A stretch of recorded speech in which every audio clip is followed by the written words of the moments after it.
Welcome to BAF Draft, episode 20. This is Gary Wilkinson, and with me as always, is Matt Zerbe. Matt Zerbe, yep. Hey, and then this week we have our first calling guest, Mr. Jared DiMartini. You want to say hi, Jared?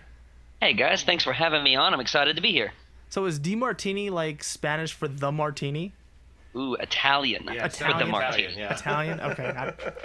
We're not doing pack one, pick one right off the rip because it's a new set, which we normally do it right off the rip because it's a new set we're going to talk about a little bit. Mm-hmm. But before we do that, let's get to know Jared a little bit better. So he's going to be our Geek of the Week this week. Geek of the Week. I'll let you, Matt, go ahead and... Do I get to do the Geek of the Week? You get to do the Geek of the Week. Whoa, this is so crazy. All right, Jared. Okay, first Geek of the Week question we have. What's your format style? Ooh, I love to play limited. I favor sealed over draft, but if I can just crack packs and start assembling, that's what I want to do.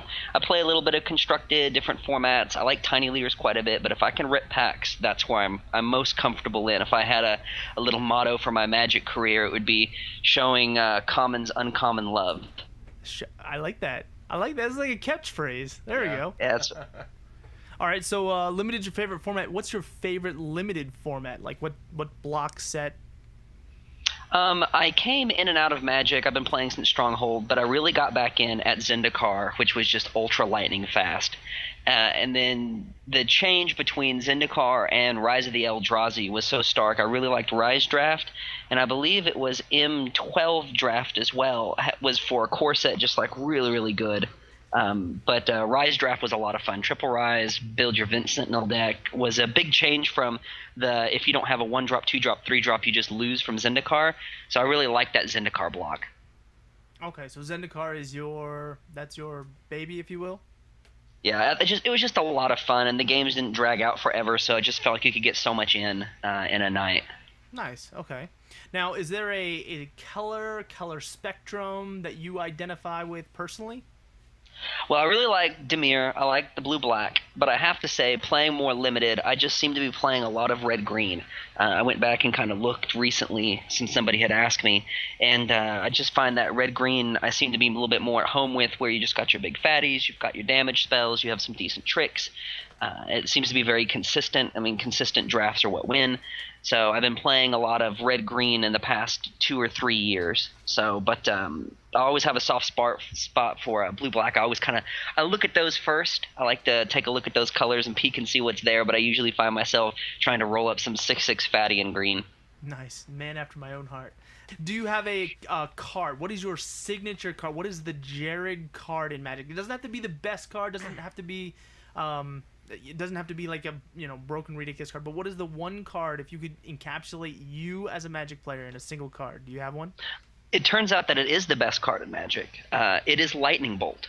Oh. And Lightning Bolt, such a versatile card, and there's an art of casting a Lightning Bolt. If right now you're imagining holding your Lightning Bolt in your dominant hand, you don't just cast Lightning Bolt. You aim it at the person at an upwards 30-degree angle, and you lightning bolt the opponent. You don't just put it on the table like, oh, I bolt you, put it in the graveyard. You gesture at the creature. If there's a 3/3 there, you bolt the creature, and I just really like the intimacy of lightning bolt, and it's just the best card. I mean, 3 damage, 1 mana. Come on. Nice. Okay. All right, so most of our Geek of the Weeks have basically just played the game very casually. We've only done people out here in a deployed environment, but you are stateside. So what is your, crowning achievement in Magic, if you will? Now, crowning achievement in Magic. Well, I guess it's going to be a toss-up between a couple things. I've put up recently some results. Being a local game store owner and a father of 2, I don't get a chance to get away very often, but I was able to Day 2 Grand Prix Origins on the back of getting into a top 8 of a modern PTQ right before they phased away, so that felt really good. But I guess probably the best story that we have here locally, a guy from the shop, I had a little house party at the house, and they came over, and they were play testing. This was about 2 years ago, and they were play testing Modern, and one guy was on the Splinter Twin combo deck, which now is no more. And I just really wanted to play some Magic, and I was looking around to play some Magic. I didn't have anything. I didn't have a modern deck built. So I look on my bookshelf where the DVDs are, and I have a M13 limited deck sitting there. It's green, mono green actually. And I said, well, I just want to play some Magic. Hey, you're not playing a game. Let's sit down and play you. So I played him with my mono green limited deck against his tier 1 Splinter Twin deck and beat him. And everyone got a good laugh out of it. So we played a second round, and I beat him again. So now he was really frustrated. So we played a third round, and I beat him a third round with it. And then that was the last time he had picked up Splinter Twin. So that was a lot of fun to cast Enlarge, which gives your creature +5/+5 trample and has to be blocked by all your opponent's creature, and making him block with his Pestermite and his Deceiver Exarch with his Splinter Twin on top. Nice. So completely shut down the combo. Yeah. So that was limited. Limited has a little bit of love there. So that was always need to have a limited deck around. You never know when you got to shuffle up. So that was always a good little memory. Okay. Now one of the fan favorites we have out here is Commander. Do you dabble in Commander? Well, I dabble in Tiny Leaders, which is Commander-esque. I personally, if Commander is my least favorite format, only because I just tend to not have 7 hours to play a game. I don't like playing games where winning doesn't matter. And it's dangerous to build Commander because you always want to trick it and pimp it out, and that can be thousands of dollars, and I have mouths to feed. And I'm not big on table politics. Like, I'm a serviceable player, so if I got ahead, everybody would just smash me. However, it does have its place, and it is fun. I played a Commander game, the first one in a year, actually, yesterday, with a buddy at the store. We just had some spare time, and I was like, here, somebody hand me a deck, and he handed me this $6,000 foiled Elves deck with Yi-san as the commander, and just searched up all these crazy silly things. But I do like Tiny Leaders quite a bit. I think that the 1v1 nature of the format and access to a lot of the cards and the removal of all the broken crazy combos and things really lend more to gameplay and deck design. Unfortunately, it hasn't caught on as much, but I do really like that format, and I play a really nice blue-white black mill deck in Tiny Leaders, which is pretty exciting. Okay. And Tiny Leaders is half the size as well, correct? 50 cards, 50 cards, 30 life. So that's where Mill actually has a foothold. You can actually play it. The reason you can't play Mill decks generally is because the decks you're playing against are too large, and the creatures that you play against are too big, and you just lose because you can't keep up fast enough. But Tiny Leaders mitigates that because you can only play converted mana cost 3 or less cards, and the decks are only 50 cards big. So when you glimpse somebody and you snap capture your glimpse back, you've milled half their deck. Yeah. So it's more serviceable. So and Tiny Leaders does that. It gives you access to a different array of cards that you can play, and the games go by much more quickly, so you can get a lot more in. All right, now I'm going to ask a personal question with the Tiny Leaders. So while I've been out here and following Magic, Tiny Leaders did its little rise, and I'm going to say fall just because I haven't heard much about it recently. As a store owner, like, is it still on the rise? Is it still fall? Like, where would you say Tiny Leaders is in your metagame community? In my metagame, so I have 2 stores, one in Abilene, one in San Angelo, both about 100,000 people. It is on the decline, although we do actually have a Tiny Leader FNM today, in fact, as one of the FNM formats that we have. It is still played, but it's very contingent on the players. The players have to want to build it. Some upsides of Tiny Leaders are that you can play across all of Magic's history, but you don't have to have like a lot of super expensive cards. While you can put those in Tiny Leaders, there just aren't a lot of... you don't have that density of like super expensive cards, converted mana cost 3 or less. So it is much more approachable for people to play, and you can play with just your buddy. You don't have to have a table full of people, because Commander sometimes with just one-on-one just isn't as good. But it just depends on how the community's playing. If the community knows about it and is excited about it and plays it, then yeah, people will play. And there are competitive Tiny Leader decks, but Tiny Leaders is a lot of fun gameplay-wise. So, well, you may not necessarily have to have the best deck. I mean, I got rolled over by a common, uncommon Goblin deck. I just couldn't keep up. Like, and there's strategies where you've got to adjust to that. So it is on the decline. It is not as widely played. It's not supported by Wizards, and that's a big deal. However, if you've got a group of 3 or 4 people who are willing to play it, you can get 3 or 4 other people in pretty easy, because if you've got a standard and a modern deck and then some cards sitting around, you can probably build a Tiny Leader deck. Nice. Okay. Yeah, it just never picked up out here. We just nobody ever really showed an interest, and mostly out here we with the rotation that we have of people coming in and people going out, we basically follow suit with what most of the newer people do. So yeah, it never did anything out here. And the fact that you're having a tournament though that's still good. Yeah, that's awesome. That you can do a tournament. We have it on the roster, and we'll see what we get for it tonight. And I'm hopeful. I mean, it's always a lot of fun. Sorry, someone's just talking out in the hallway. No, I didn't know if it was that or something else going on. Okay. All right, so let's move on to so we got Eternal Masters coming out in what 9 not 9 days. It's gonna be coming out 7 days. 6 days. 6 days. 7 days. 10th. It comes out on the 10th, right? Correct. Yep. The 10th is the I don't know. They don't have pre-release Friday on that, so but yeah, the 10th. Yeah. So 10th is released. This one.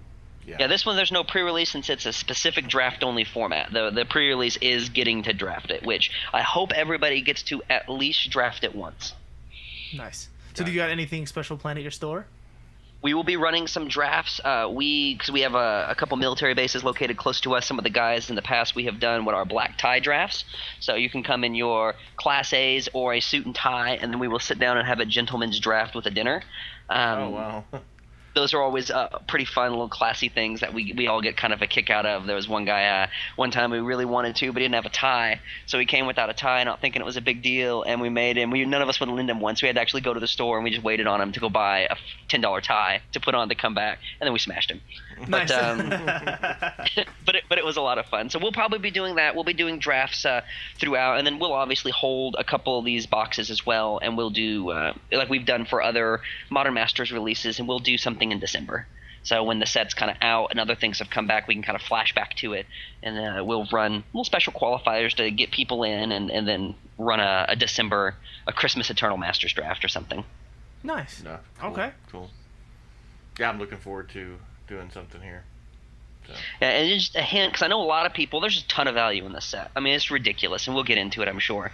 But, I encourage people, if you are just going to, grab a box and just rip it, just to see what's inside, you can keep the packs together just by, reinserting the cards back into the foil, or you can spend your $10 to get a bunch of Profit sleeves that are super cheap, and then just sleeve them all, and then just write A on the first pack, B on the next pack.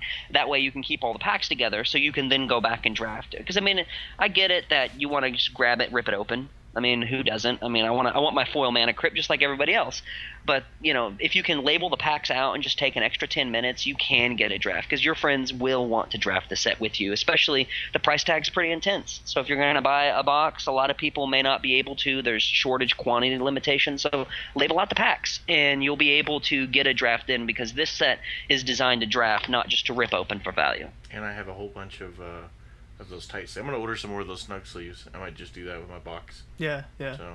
No, see, and me personally, opening a box is almost cancer. I just it hurts my soul to open a box for no value. Not even drafting. Oh, just it hurts so much.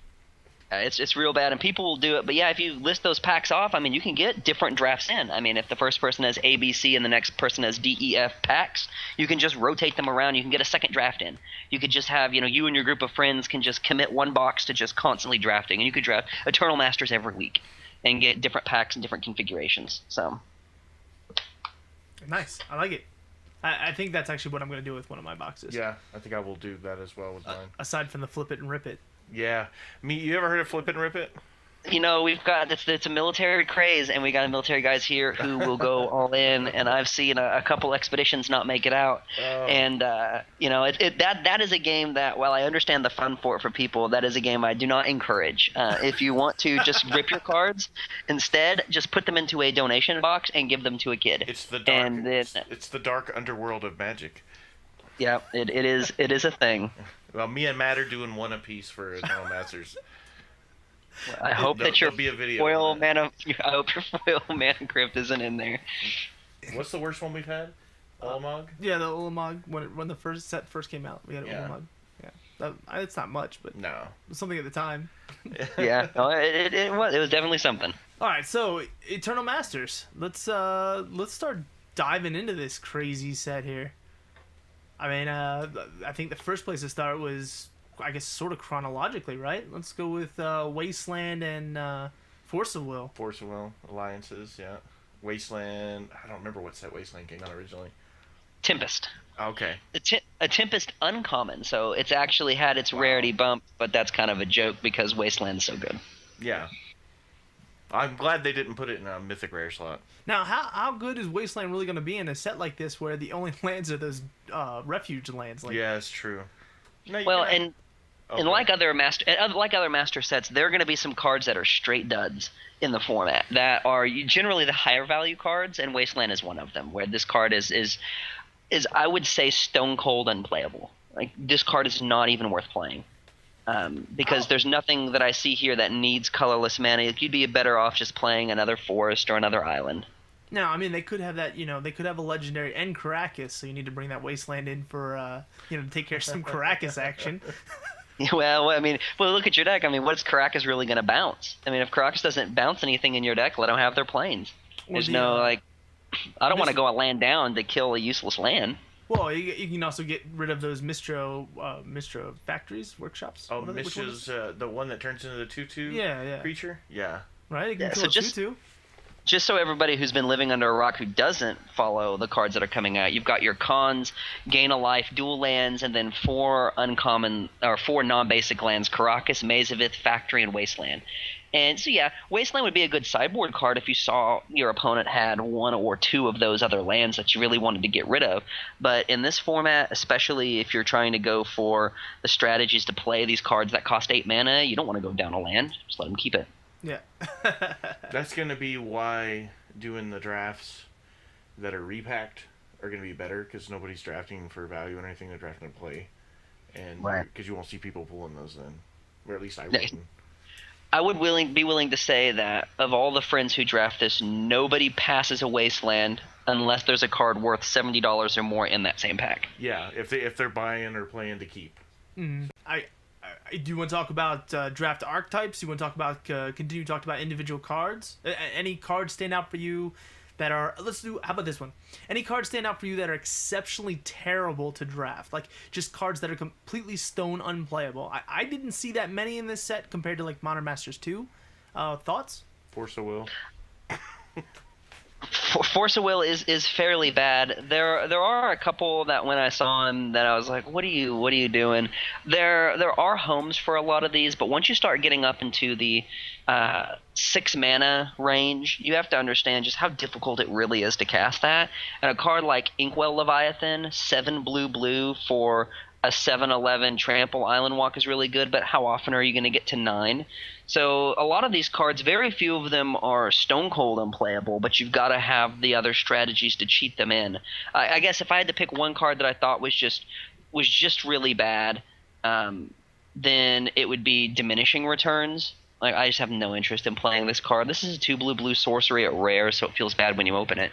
Each player shuffles their hand and graveyard in their library. You exile the top 10 cards of your library, then everybody gets 7 cards. And because it's a sorcery, your opponent gets to untap first to recast all the cards they just drew. So this, to me, I don't know how this will be good. I don't want to tap out and then reshuffle everything just to get 7 new cards because my hand was already so bad I needed to do this just to refill my opponent and then let them untap first and cast things. That doesn't feel good. So the card title speaks for itself? Yes, that is very correct. The art on it's really cool. It's much better than it was before, and the foil of it will look really sweet because blue foils always look sweet. But that does not seem really good. I guess the other one that's going to feel good when you open it that's that way is Cabal Therapy. Black for an uncommon, name a non-land card, then you look at your opponent's hand and then they discard all cards with that name, and you can flash it back by sacking a creature. That just seems like a card I don't want any business playing. Yeah, I mean, the only way I can see that working is that a rare slot? Uncommon, so it's moved up from common to uncommon. Okay, because I can see in that particular instance doing that twice on purpose, because you've already seen their hand. But what are the odds of them having multiple cards? I mean, you're fishing usually for that one big bomb, and it's not really worth it. Yeah, I mean, would you play a card that said black, sacrifice a creature, sorcery, look at your opponent's hand, and have them discard a non-land card? There are instances where yes, you would, but you've got to have the creature and you just a lot high setup cost. Not something I quite want to be doing. Yeah. Yeah, no, and I agree. I do think that black and like a black-red combination is going to have a lot of tokens. And since At this point in the podcast, we have what we call War is Hell technical difficulties. When we start back up, Jared talks about Wizards of the Coast's approach to releasing EMA, as well as comparing EMA to Modern Masters and Modern Masters 2015, more specifically distribution and print runs. So hope you're not too confused and enjoy the rest of the podcast. Being the barrier to Legacy, but they didn't do that, and I think it was actually a missed opportunity for Wizards. I mean, I didn't want to see all my dual lands tank, but at the same time, if you made a new format called Eternal and you just started it after Revised, then nobody needs to buy the dual lands. You solve the problem and everybody can play. Yeah. So, I mean, they may still, but... Yeah, I was going to say, what's stopping them from still making that? I mean, since they announced that they're going to do cycling every couple seasons, or every couple months? They're going to make new announcements? Like an announcement day, right? Yeah, I mean, I would have expected to have seen it come out already before this, because it would help this set sell even more, knowing that the format was changing and people would want to pick these cards up because they're going to be useful. But they haven't done that yet, and we'll see. I just figured an announcement would have come before now if they were to shake it up.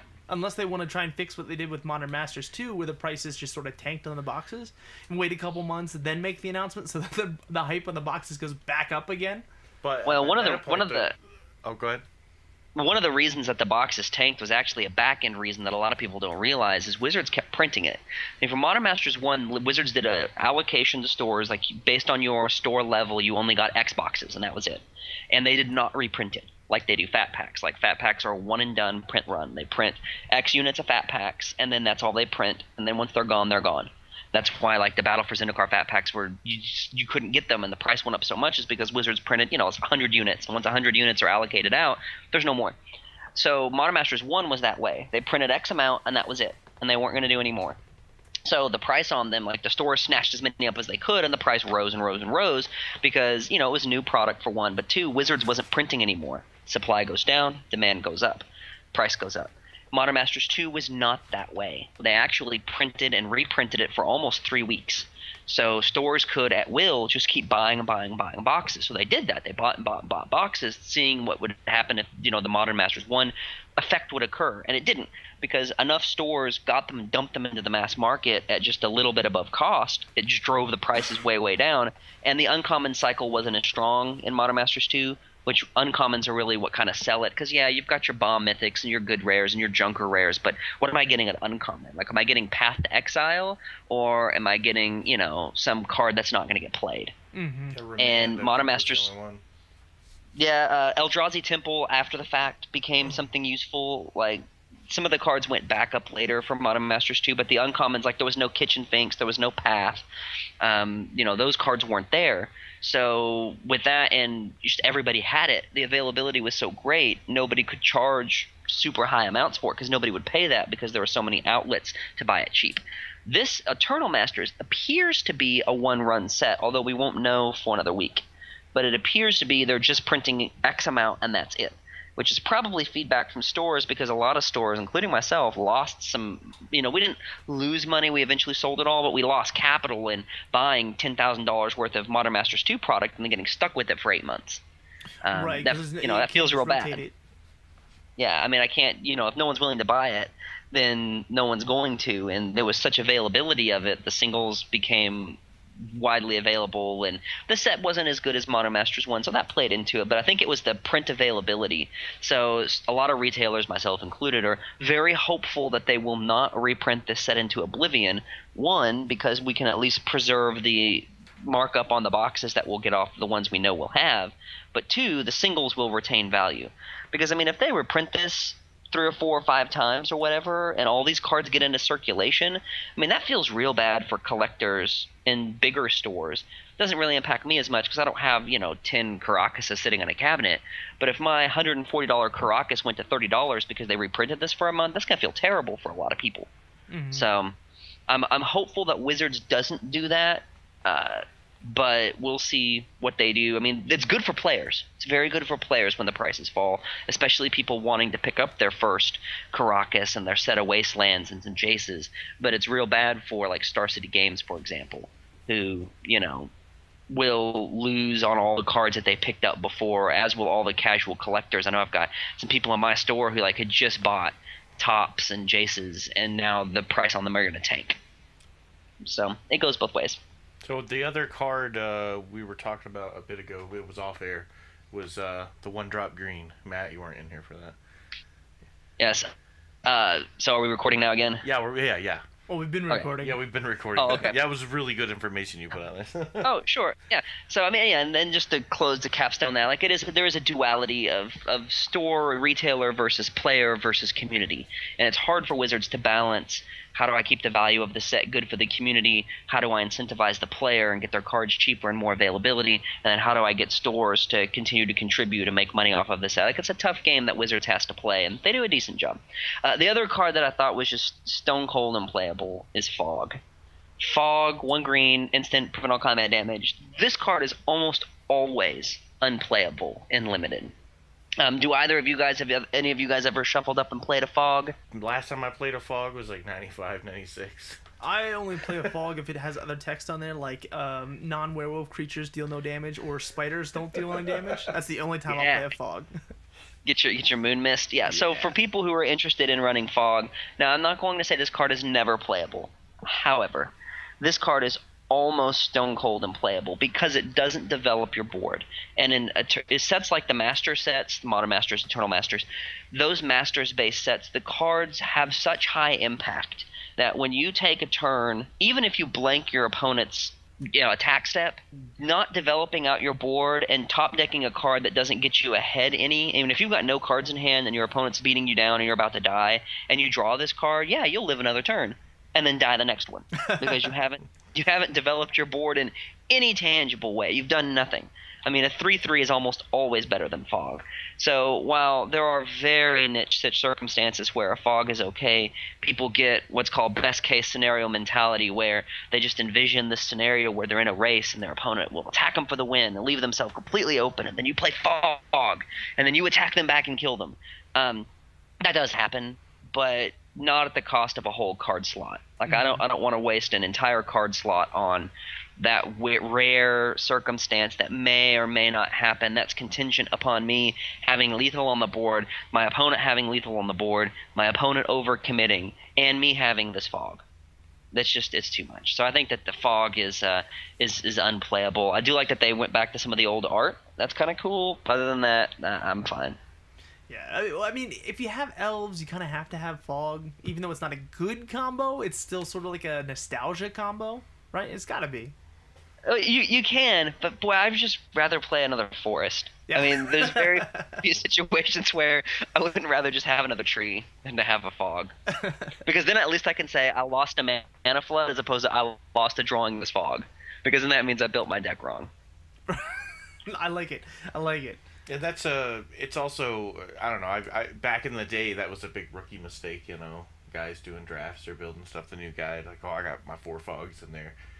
For that scenario, that hardly ever happens that you just described about, the full attack, the alpha attack, you not block, Fog. Well, I will say that I have lost to a person playing Fog 3 times in a row. Really? I mean, there's nothing you can do. You attack. Yeah. Fog. You attack. Yeah, you can lose to it, but it is definitely a level up moment, especially in Limited, when you realize that your replacement cost of the card, like this card costs you something because it's a card that was in your deck that could have been something else. And once you understand that replacement cost of, I could have had a better card here, then that really helps you evaluate cards differently. Did they put lightning So we've got bolt a lot of no lightning bolt, but a lot of chain lightning, a lot of good red common damage that can go to the face. Yeah. Chain lightning is almost as good as lightning. The reason being is not everybody in that pod's going to be playing red if you're playing the red. It's sorcery speed is the first thing. Oh, I didn't know that. So yeah, it's sorcery speed, and then I do have a question about chain lightning. I've never actually played with a card myself. Okay. So how does it normally play out in a game? Like, do you just lightning bolt a creature and then maybe you get your stuff lightning bolted back or chain lightning back and you just keep going back and forth? See, what's a normal play style? And I was wondering the same thing, because I remember back in the day we used to cycle it back till we'd run out of mana. Sure. Well, what we'll do here is, let me just read it. Chain Lightning's red for a sorcery. Chain Lightning does 3 damage to target creature or player. Then that player, the one who got hurt, or that creature's controller may pay red. If that player does, they may copy the spell and have it choose a new target for that copy. So if we're both playing red and I Chain Lightning you for 3 and you pay red, you can Chain Lightning me back for 3, which then I can pay red and Chain Lightning it back. The way this card reads almost always is red, do 3 damage to target creature or player. 1, your opponent has to be in red. Then they have to have double red, and they have to be able to pay it. Generally in red, especially in Eternal Masters, your red appears to be very aggressive. So you're going to be aggro, you're going to be ahead on life. Your opponent's not going to want to take 6 damage off the spell to kill one of your creatures. So they're just going to deal with it and take the 3. So Chain Lightning here is almost always going to read red, 3 damage to target creature or player. And because you're so aggressive, it's likely red, 3 damage to target player. Because I can't imagine a situation where they're going to want to send this back to you, because if sending it back to you is detrimental, the red player will just not cast it, or just wait till their opponent doesn't have red. I saw the red, and there's so much haste on the red. Like, it's almost every other card in red has the word haste, or some kind of effect very similar to haste. Do you think that this is going to be super? Like you said, you played back in the Eldrazi, the original Zendikar set. Does this look similar to that, or? Not as fast as that. There's no plated GP. Look that card up, and that card's just ridiculous. But we could look at archetypes, because I do believe mono red aggro is going to be one of the archetypes that we will see here. Much like in Modern Masters 1, you had black-red goblins, what was affectionately called the $3 deck, because you could play this whole Modern Masters deck that cost about $3, and it was really good, but there was nothing of value in it other than Lightning Bolt. There is a mono red strategy here, because you have a lot of cheap red creatures that have really good effects that you can trot out quickly to get ahead of your opponent and then just stay ahead. So you've got damage spells like Chain Lightning that goes to the face, Flame Jab, which is a slow clock, but sorcery for red deals 1 damage to a creature or player, but you can retrace it by paying a red and pitching a land. So you can just keep 1 damaging them out to get the last little bit. And then there are just a lot of haste creatures or creatures that make creatures. There's some tempo creatures like Sting Scourge. 1 in a red 2/2 that when it comes into play, you bounce one of your opponent's creatures, and then it has Echo. So if you've already got a lot of little creatures down and you bounce their really good blocker, you can not only blank their next turn, but then you just attack them for a whole bunch again. There are there's Seismic Stomps. You have a Falter effect. Creatures without flying can't block for 1 in a red at a sorcery, so you can kind of close the game out with that card. And there are a lot of little goblins that do things that can start attacking. So I think that red, especially paired with other aggressive colors like green or even white, I think that there is definitely an aggressive strategy that I wouldn't mind taking, because I would say, not necessarily a trap, but one of the draws to Eternal Masters is either picking up the value. You see this card that's worth $50, you want to draft it. Or I want to make some crazy, I want to work the crazy combo. I've got Regal Force and I want to make this crazy combo work, or I want to play this control deck so I can leverage my one really big bomb or something. And aggro strategies. I just know I'm on the I want to draft one time Burning Vengeance and Flame Jab. Oh, that just seems so much fun. Yeah. So you get, Firebolt is in the set, so it's red for 2 damage to a creature or player at common, and you can flash it back. So if you get to turn 5, and the games will likely go a little bit longer unless you're the aggro player, that's 4 damage there out of that one spell. And there's Carbonize, 2 in a red, that do 3 damage to target creature or player, and it's got some extra text about exiling the creature, but that's at common. So if you're drafting some of these common spells, you can pick up 5 to 7 damage and burn, and then just play a lot of little creatures and attack with them. And I think that that's going to be a very viable strategy here. Okay. So how about we talked a bunch about red, and we a little talk about how much we hate green or didn't like the fog. How about white? What do you see in white that really stands out to you? What do you see as a really a bad cards? Well, white's interesting, and this set is interesting because they brought back a mechanic I thought we'd never see again, which was protection. There are a lot of creatures that have protection or spells that grant protection, and that's kind of a clunky thing because most people don't play protection things. So here's a card, Shelter, 1 and a white for an instant. Target creature you control gains protection from the color of your choice till end of turn, draw a card. So protection does 4 things. One of them isn't particularly relevant, so I'll leave it out, but it does 3 other ones that are important for limited, which are a creature with protection from a color can't be blocked by creatures of that color. All damage dealt to it from that color is reduced to 0, and spells that would target it of that color, you can't be targeted. So if I cast Shelter on my Glacial Wall, 07 wall in blue, and I give it protection from red, that means that my Glacial Wall can't be blocked by red creatures, which it couldn't anyway because it has Defender, but all damage dealt to it from a red source is reduced to 0, and any red spell that targets it would get countered upon resolution and not go through. So this little sub-theme of cards that have protection are very interesting because you can do a lot of cool things with protection. You can make your creatures get through. So if you have one big creature and you need to get a big attack in, you can just give it protection from the color of your opponent's choice and force something through. Or you can sit there and block for days. If you have something that has protection from a given color and your opponent is unlucky enough to have that color, you can just block forever, which is really good. And you can throw protection around quickly to get around your opponent's removal spells. So I think that the little bit of protection and there's a couple other colors that have it, I think will be a very useful ability. A lot of the protection things are moved up to rare, like Mother of Runes. If anybody's ever played Commander, Mother's really good. Tap 1/1 for white, tap it, target creature gains protection from a color. So you can make an invincible blocker, you can make an unblockable attacker, and you can save creatures. That card's going to be very versatile and very good. It's in the Power Cube too, I believe. Oh yeah, the Holiday Cube. That's one of the cards. You said it got moved up to rare. Yeah, that's Mother is at rare now. So what did it used to be? Do you know? It was uncommon. It was Urza's Destiny uncommon. Okay. The reason it got moved up to rare likely is because if you had 2 or 3 of these floating around in a deck, the deck would be unbeatable. So, because imagine just, you attack. I have my 3 Mothers out, and you attack with your 3 6/6s, and I'm like block, block, block, tap, tap, tap. All my creatures have protection from green. Block all your creatures on tap.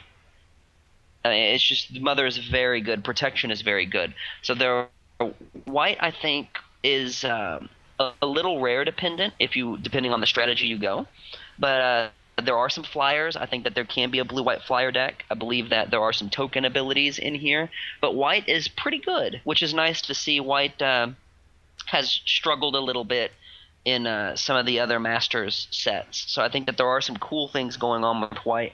To be honest, white seems okay aggressively as well.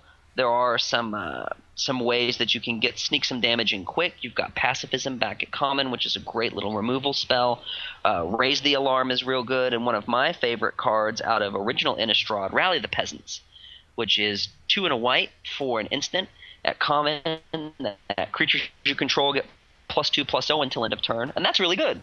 Additionally, you can pay 2 and a red and flash it back and do that effect again, which is really good. But what's super amazing is to do all of this in one turn, because then you give all of your creatures +4/+0, and your opponent does not see this coming.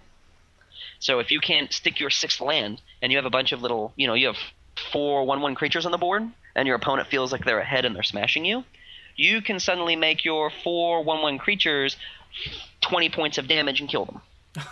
just out of nowhere. Nice. Just like that. Because you're like, oh, you have 4 1/1s, whatever. I'll attack into you, leave my board open, play my Jace, whatever, and then you just like, oh, land this, flashback this, attack you, kill you.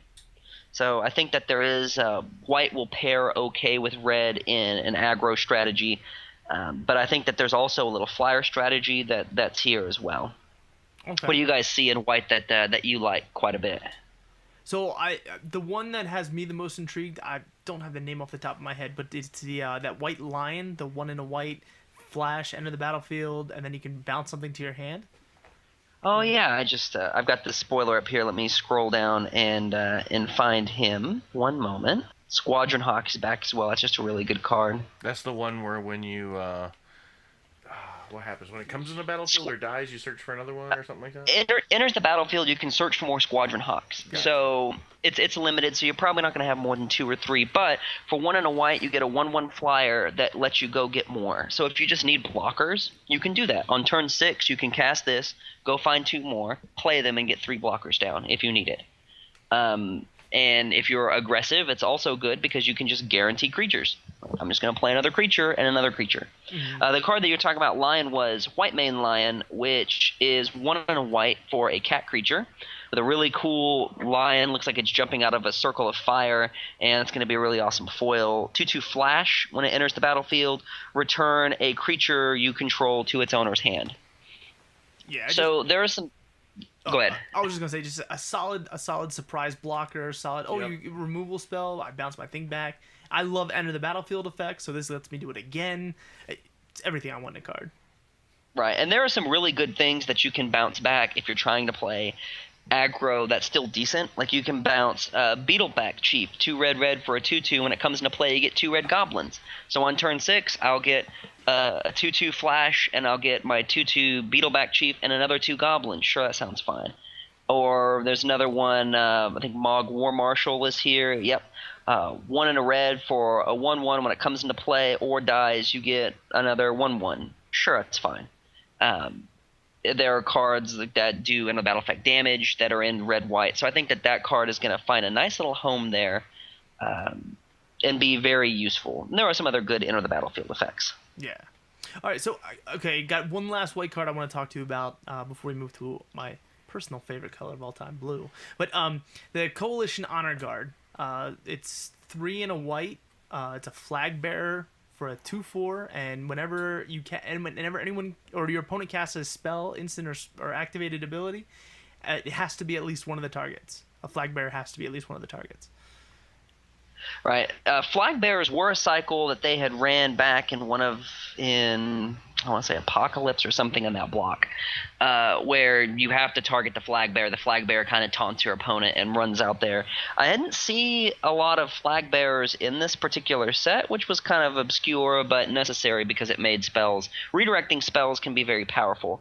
In some colors, this card will be great against. In other colors, it's just a 2/4, which likely is not what you want to be doing in a set this powerful. But if you're playing against the green enchantment deck, this card is amazing. Because now all of those enchantments that your opponents want to play, they all get to go on to the flag bearer, or they just can't cast them until they get rid of the flag bearer. Mm-hmm. So that's going to be kind of a fun thing for how that interaction works. But you can force your opponent to redirect their pump spells and redirect their combat tricks, all of it to the honor guard. Yeah. No, and I just... we were just talking about pacifism earlier, and pacifism being printed at common is normally an amazing card, but I don't see how your opponent, if they have a pacifism, how do they get around the flag bearer? Because they have to target the flag bearer with their pacifism, so it makes all the rest of their pacifisms, if they have another one, being its premium removal, it makes all of them completely useless because the flag bearer is still there with a pacifism, and he'll just keep getting more and more of them. Right. Flag Bearer tends to be a control card, so if you're playing a control-y deck, Flag Bearer usually has a good home because it's going to make your opponent waste some of their spells or force them to kill it. Like your little 2/4 basically has got to get off the board. So you'll find your opponent oftentimes in red attacking into it and then following it up with some low damage spell to get it off the board. Or this is a target where the black player will just kill this card to get rid of it, or because they have to.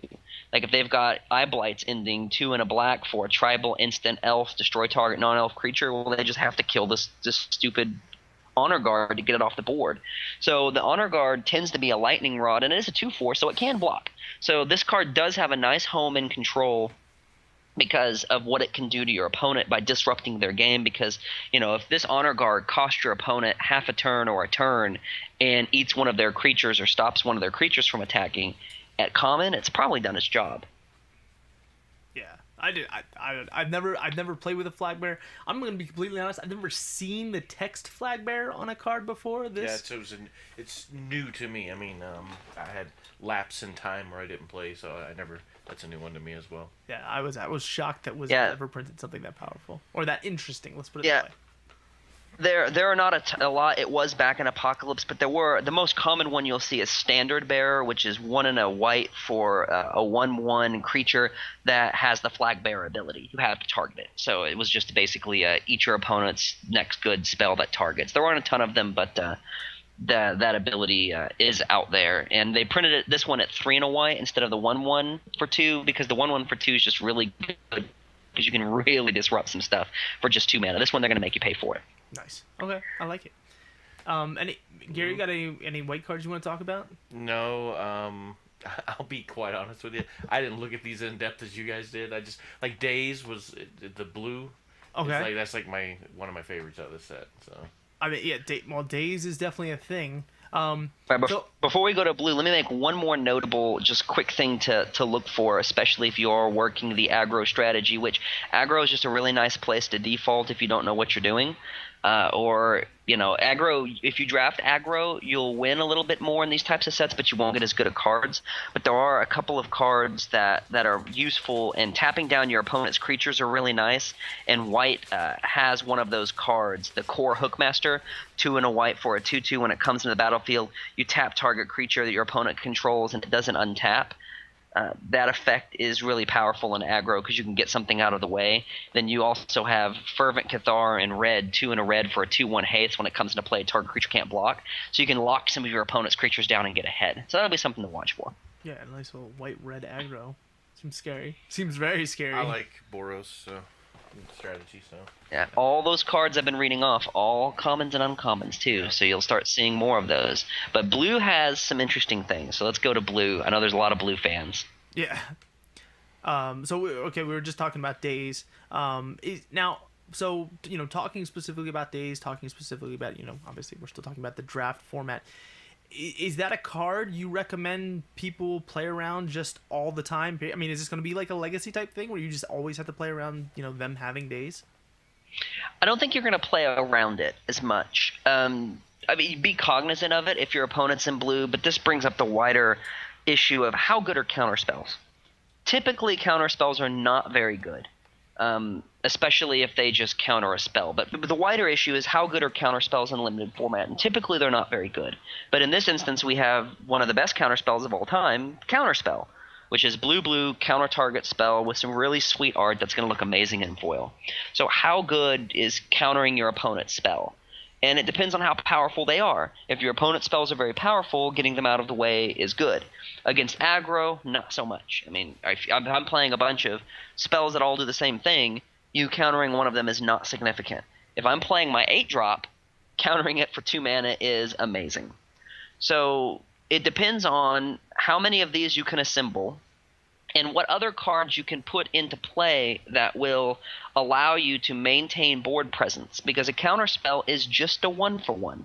Now, you can trade your 2-mana common 1/1 for my 7-mana rare, and you're coming out ahead on mana, which means you can then use the rest of that mana that you may have for something else that turn and get ahead on tempo. But a counterspell is just a 1/1. So you really need a deck that can leverage it. Do you jam Days and Counterspell into every blue deck you have? Probably not. Especially not Days. If you see your opponent is really hitting curve, then yeah, Days may be okay because you can punish them for being on curve. But Force of Will and Counterspell, you're going to want to play those in conjunction with other things in a deck that supports you going along. Because if you just 1/1 your opponent, you're not building out any board presence, so if they have something that is, you're going to fall behind. And there are a couple of spells here. Memory Lapse is another one. This one also really nice art with the keys.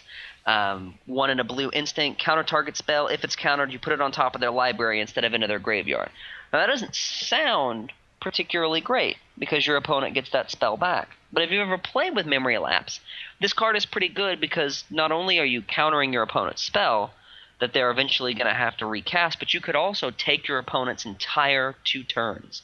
So if I've got 6 mana and I've got a 6/6 I really want to play, and I play my 6/6, and you play Memory Lapse and put it on top for 2 mana, then you not only know all my mana's tapped, so you blank my turn, and you know what I'm going to draw next turn, and you know what I'm going to play next turn.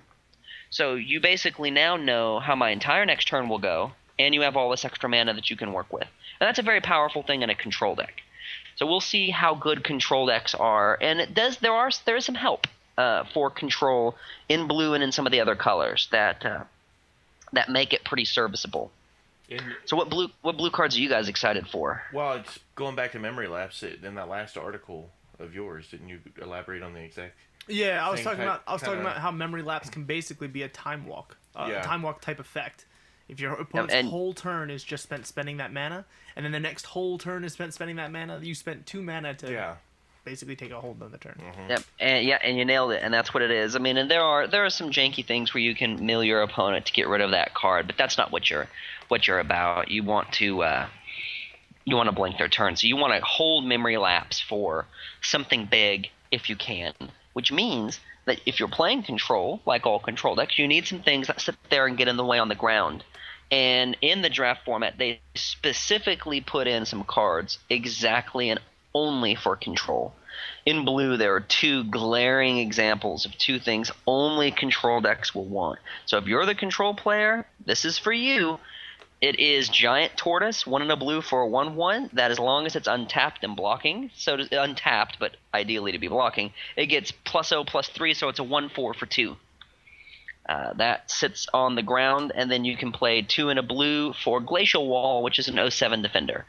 So those 2 cards are cards that your blue drafters, though those cards are only for blue and only for the control player, because nobody else wants them, because they're terrible unless you're trying to send the game long. Like, they're just really bad. Like, that's a card you don't. Yeah, you don't want to be too. Another card that's good in blue, especially with control, which I think that blue leads itself to control as a support color, is a card that a lot of people haven't played with or have played with under a different name.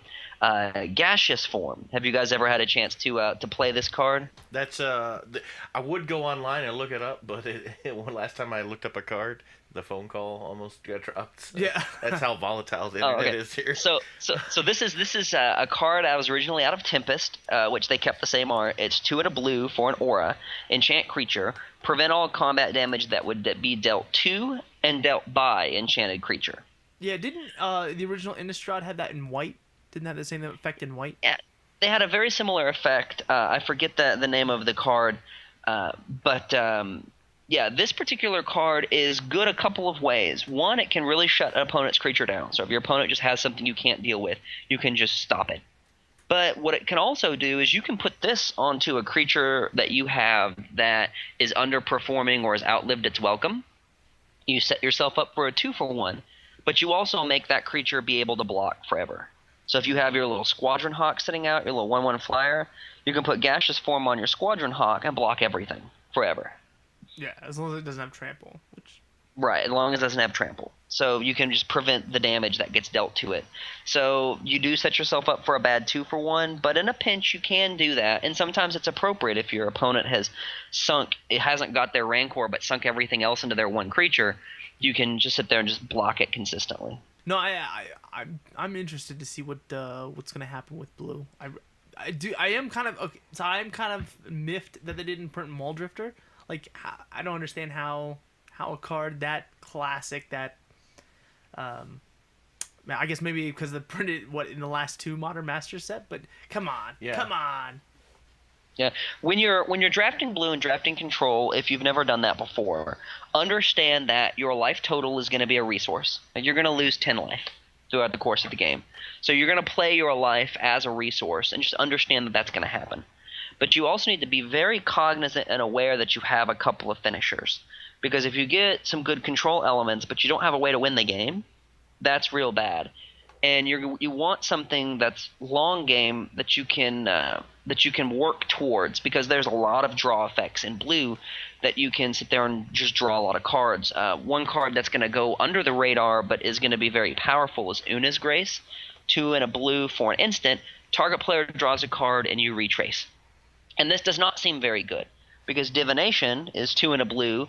and you get to draw 2 cards. This only lets you draw 1 card. Retrace is a mechanic that says if this card's sitting in your yard, you can discard a land and pay its cost again and get its effect again. But back when Una's Grace was originally legal, this card is very, very powerful, especially if you can send the game long. Because the ability to say, in the event I have nothing else to do with my mana, I can at least draw a card, and all of my lands are now live and useful, is very, very powerful. It was originally an Eventide. And so this is a card that people will maybe not realize how powerful it is, but later in the game, this card can sit there and just draw you 3, 4, 5 cards with all of your mana until you get to your giant, crazy, weird win con that takes the game over. Yeah, I mean, effectively, it gives all of your lands from this point out cycling for 2 and a blue. There's another way to look at it. Yeah, and with all the card draw that's here, that's very good. One other note that I'll let players know, Brainstorm, blue, instant, reads draw 3 cards, then put 2 cards from your hand on the top of your library in any order. A lot of players read this card and say, draw 3 cards, then put 2 of them back. But that's not what this card does. This card lets you draw 3 cards, and you put them into your hand, then you shuffle your hand, and then you put 2 of those cards back on top. So this card, Brainstorm, is super duper powerful, because if you've got 2 cards in your hand you just can't cast, you can put them down and just draw 3 cards and get to them later.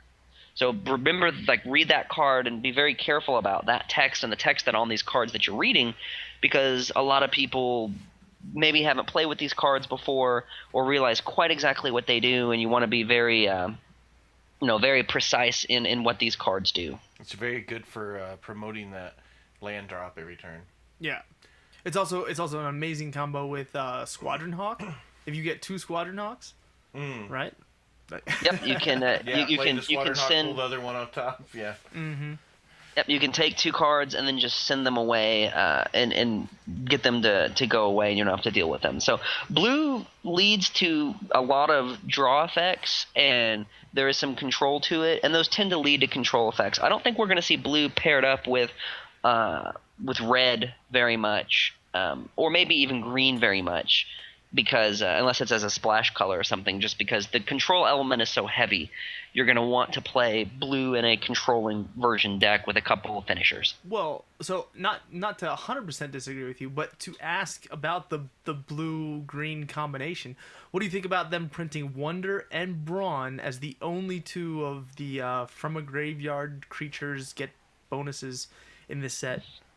Yeah, that was pretty interesting. So for those of you who don't have the spoiler up who want to know what those cards do, I will read them to you as soon as I find them on my spoiler here. Wonder is 3 and a blue for a 2/2 incarnation with flying, that as long as it's in your graveyard and you control an island, then creatures you control have flying, which is super powerful and a great way to end the game. And then Brawn is a 3 and a green, same casting cost. This time you get a 3/3 trample instead of a 2/2 flyer. And as long as the forest is in your yard, creatures you control have trample, which is a really nice effect. These particular cards are nice added value because you can play it and block, and it dies, and then you have upside for the rest of your creatures for the rest of the game. With Wonder as a 2/2 flyer, while that's overcosted and underpowered, I think that card's fine, because in blue or a flyers deck, just having more flyers is going to be fine. And then giving all of your creatures trample in this particular format, I think, is actually pretty good, because being able to roll in the last few points of damage in any aggressive strategy is upside. I think I like Brawn a little bit more than I like Wonder, because you're probably already playing a lot of flyers anyway, so giving them all flying doesn't particularly help. But it is still a very powerful effect for sure. But yeah, those are the only 2 they put out of that original cycle. That cycle originally was out of, I believe it was Judgment, that they put in. So that was kind of a nice include. Well, I mean, do you think that tells? I mean, does that tell you something looking at the format? Is that tell you that, hey, maybe that? Well, because I when I look at blue green, I look at a self-milled deck. Like, I look at a deck that wants to throw as many cards as possible as I can into my own graveyard as quickly as possible because of the flashback spells and. Obviously Wonder and Brawn, though those are uncommons, it just, to me, it screams this is a deck that wants to self-mill, find a way to make it work. Right. Well, there is the threshold mechanic, which does exist, although it's not on a ton of green creatures. I'm looking through the spoiler now to see just how many. I only saw one. Threshold is a mechanic that reads, if you have 7 or more cards in your graveyard, then your creature gets better, basically. Whatever you have that has Threshold is just better than what it was before. 2, 3. There are 3 cards with Threshold. The most notable of these are Nimble Mongoose and Werebear. So Nimble Mongoose is green for a 1/1. It has Shroud, so it can't be targeted by anybody. And if you have 7 or more cards in your yard, it gets +2/+2 and turns into a 3/3 Shroud, which is okay. Werebear is better. It is 1 and a green for a 1/1 Human Bear Druid. Tap it to add green so it can accelerate you. And if you have the 7 cards in your yard, it gets +3/+3 and turns into a 4/4 for 2 that taps for mana. That's very good. So it's possible that there are mill-type strategies. I didn't see a ton of support for that kind of effect, but there are things that can matter if they're in the yard. I think that if your brawn is much more likely to go to the yard attacking and blocking than it is for you to self-mill it. Mm-hmm. You could. There's a blue card that does allow for that. We'll see. Those types of decks in this Masters format, they are fun to play, and you should try to play a combo-y crazy deck at least at some point, because you're not going to get to play that much Eternal Masters, and you should. Mm-hmm. However, consistent decks do better, especially in these niche formats, than non-consistent ones do. And if you're playing cards that are self-milling yourself to try to get a strategy, and you've only got a couple of enablers and a couple of payoffs, you're probably just better trotting out, 2/2s for 2 and 3/3s for 3 and just playing consistent rather than trying to work a combo. Not to say that you can't. Okay. So now next, we haven't talked about any black cards, correct? Right? Not yet. Okay. Well, we're talking about the combos versus reliability real quick. With the refuge lands, the gain life lands printed at common, do you think that's going to push people to? I mean, dip into that 3 often. Or? Well, we've talked about how scary mono red is. We've talked about how scary that the red white looks like it's going to be. Do you think there's going to be time to play like a 3-color, 4-color, maybe even if you're super ambitious, a 5-color deck? Like, do you think that's going to even be a reliable strategy? People will play the 5-color good stuff deck. I do not think it will be good, but I do believe that there are some things that will help send the game long. There are a couple of cards across all the colors and artifacts that are going to let you wipe the board or get the board under control. Like Neverill's Disc, which was 4 mana where you can tap and blow the board up. You can usually outrace. There are creatures that are in play that can block for a little while or that you can chump down. You can play Zealous Persecution, that gives boards minus nausea in black, gives the board -1/-1, and there are a couple of other cards that will get the board, help control the tempo of the board. There are also some very efficient kill spells in black, which we haven't talked about yet, but we can, like Tragic Slip. Creature gets -1/-1 for 1 black, or if another creature died this turn, it could be your own creature. A creature gets -13/-13. You effectively kill anything on the board for 1 black mana. Is that called Morbid? Is that the effect? Morbid is that effect. So there are a couple. Now, for the self-mill strategy in green, I don't think that is going to be particularly there. But there is a very interesting set of cards in black that will let you get creatures out of the graveyard. So I think that you could see a lot of reanimate-based decks in black that are very strong. You got Reanimate. Was it Reanimate? Is that the one? Or Reanimate Dead? Animate Dead, that's the one. Yeah, you got quite a few. You have Entomb, which is black, search your library for a card and throw it into your graveyard. This card is not going to be as well sought after unless you're this player. But if you can pack one, pick one, and Entomb, then you may start kind of looking to see what is going to be useful. And there are a couple of cards that you can get ways to get cards out of the graveyard.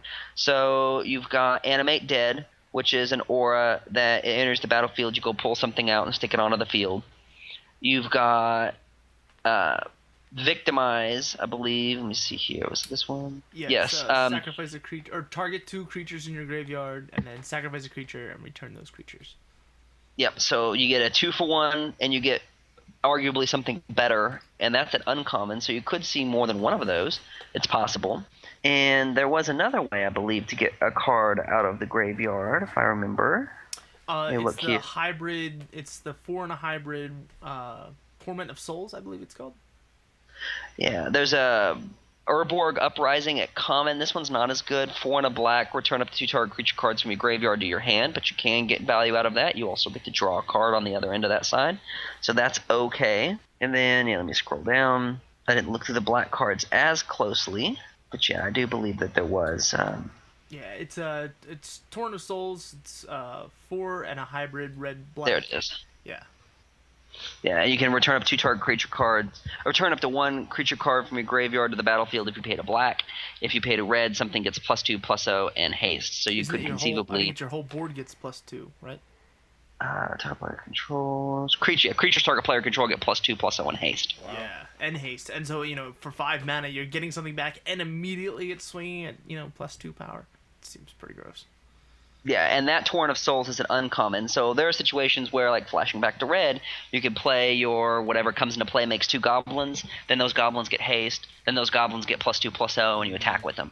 So there's some cool things that you can do with that card. So yes, I do believe in black. There are some ways that if you do get a card into the graveyard, that you can steal it back and put it into play. But then if you play that strategy, you have to have something worth getting to get out of the graveyard. Because if you don't, if you're just getting back 2/2s and 3/3s or things that have died, you're not really getting ahead because your opponent's likely going to start outclassing you.